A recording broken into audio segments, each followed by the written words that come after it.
Hello guys, kagigising lang po. Ito po yung taniman namin. Kaso hindi pa tumutubo eh. Hindi pa po. Hindi pa po nalabas yung ampalaya.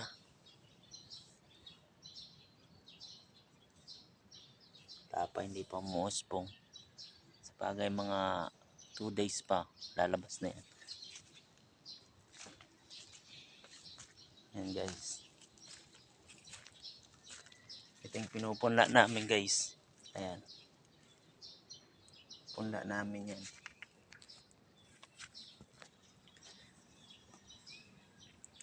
Yan guys, yung punla namin. Hindi pa rin tumutubo.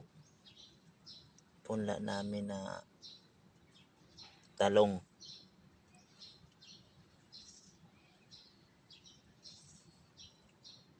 Wala pa, hindi pa umaarang kasi maulan naman, baka mga 2 days rin. Yan po yung mga sitaw namin. Tumubo na po yung sitaw. Marami po yan. Magkakasunod po siya. Ayan po yung isa. Ito rin. Sitaw namin yan. Yan pa. Basta sunod-sunod siya guys. Ayan guys. Baka mga 2 weeks lalabas na yung mga ampalaya natin dyan.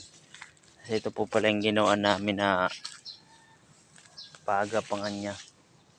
Ayan po. Di pa po yan tapos kaso day upo namin. Yan. Mga darating pa na mga month siguro. Pag gumanda na po ito.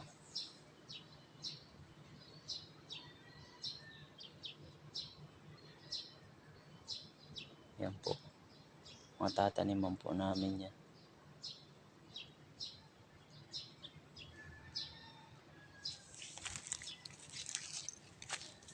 Sige guys. Next time na lang.